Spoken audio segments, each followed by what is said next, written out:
Boas! O vídeo de hoxe vai finalizar cunha proposta concreta para orientar a elaboración das listas de vernáculos dos nosos páxaros. Mas será só depois de vos falar de un grupo de aves de que non tratamos aínda. Lembraredes que nos dous vídeos anteriores vimos, por un lado, especies para as quais non se rexistran nomes patrimoniais e, por outro, especies que teñen algún nome patrimonial bastante estendido. Ben, hoxe falarei das que están un pouco no medio, aquelas que rexistran un ou varios nomes, mas limitados xeográficamente, normalmente xenéricos vacilantes que apresentan moitas obxezóns. Son os que máis dúbidas poden xerar na hora de padronizarlles unha forma vernácula. Neste grupo entran, por exemplo, a maior parte dos larídeos ou das anátidas, ás quais o pobo aplica algún nome xenérico, principalmente gaivotas ou patos nestes casos, mas raramente distinguindo especies, ou, cando o fai, de forma sumamente fragmentaria. Pois ben, en cada xénero ou familia, algún dos varios xenéricos rexistrados costuma coincidir co portugués. Mas isto non sempre representou un incentivo para que a nova lista da RAC procurase a converxencia, como veremos hoxe en galego de todo o mundo. Non fago máis que atopar xente distinta que a mesma teima que a min.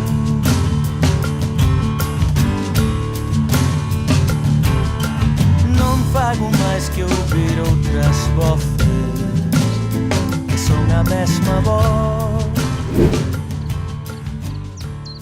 É o caso da familia de insectívoros Phylloscopidae, que, sen contar con específicos para cada especie, conta así con numerosos xenéricos que tamén poden abranxer outras familias, como Regulidae ou Silviidae, folosiña, fillosa, follosa, folosiña, cirifolla, furafollas, picafollas, virafollas, picaflores, tuisa, papuxa, lapamoscas, mosqueiro ou mosquiteiro.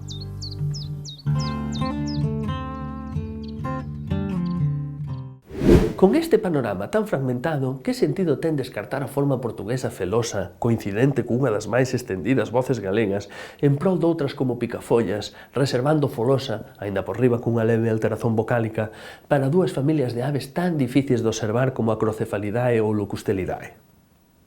Tamén o enante e Saxicola fican descoordenados.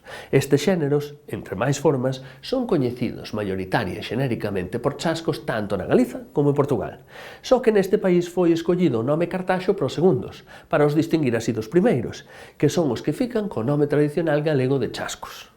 Mas a RAC veu decidir agora o contrario, reservando o nome de chasco para os segundos e dando un diferente aos primeiros, o nome de pedreiro, que tanto na Galiza como en Portugal é atribuído normalmente a Apus apus, quer dicer, o anduriñón, unha especie que nada ten que ver con o enante ou Saxicola.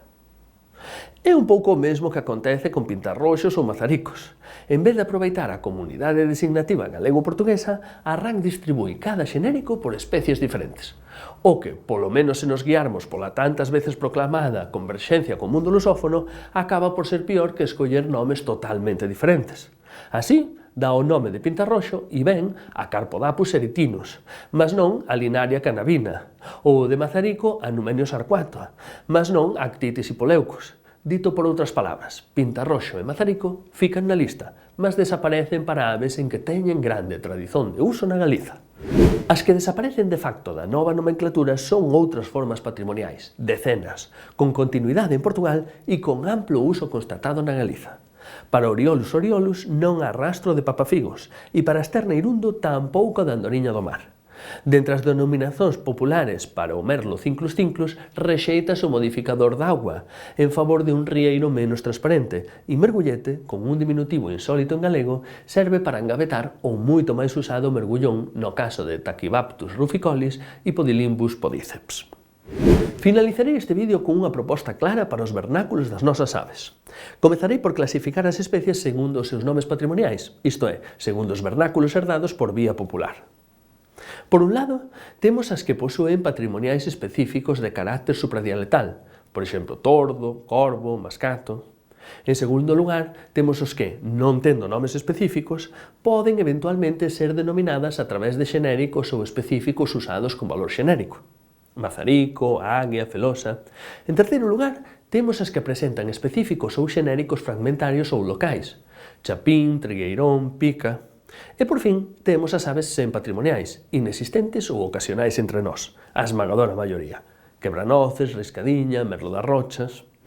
A meu ver, só se xustifica afastarse da nomenclatura portuguesa naqueles específicos, ponto 1, en que a denominación xeral galega sexa diferente da recollida actualmente nos catálogos lusófonos, o que, a noso ver, coa información de que dispomos, extraída principalmente de Cerradelo e de Patiño, prácticamente só acontece nos casos de Arao, Cerceta, Chasco, Lavanco, Lavandeira, Mascato, Miñato ou Buxato, Moucho, Paspallás, Verderolo, Abutre e Xirín, que en portugués foron padronizados cos nomes de Airo, Marrequiña, Cartaxo, Pato Real, Alvéola, Alcatraz, Águia de Asa Redonda, Moucho, Cordorniz, Verdillón, Grifo e Milleiriña. Nos outros casos, na Galiza, deberíamos adoptar como nosa a nomenclatura lusófona, sustituindo apenas certos modificadores impropios, por exemplo, galego, mocho galego ou mazarico galego. No caso dos que carecen de patrimoniais, por razóns obvias. E no caso dos xenéricos e fragmentarios porque, tal como eles aparecen dispersos polo territorio, carece de sentido, tanto práctico como identitario, facer escollas diferentes do noso propio tronco lingüístico, que na inmensa maioría dos casos usa nas súas listas algunha forma tamén existente entre nós. A esta proposta poderían oporse dúas reservas. A primeira é que sería mellor usar exclusivamente a terminoloxía científica. Mas iso non sería sensato, pois preténdese precisamente preservar as denominacións patrimoniais, con máis motivo agora que se está a popularizar o interese pola observación da natureza. A segunda é que a propia terminoloxía lusófona aínda non é completamente consensual, e é verdade. Mas nos últimos anos, depois de décadas de debates entre propostas alternativas, o panorama ten mellorado significativamente, e en 2021 foi lanzada a lista Os nomes portugueses das aves de todo o mundo, da autoría de Paulo Paixón, que amplía o conxunto do planeta a que xa era a mellor aceite das listas portuguesas ate entón, a de Elder Costa, que se refería apenas ao Paleártico. Alguén pensa que o galego gaña algo indo por libre na inxente tarefa de nomear as máis de 10.000 aves que há no mundo?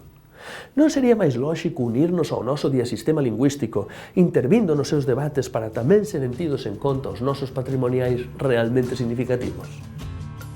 Non fago máis que atopar xente distinta que a mesma teima que a min.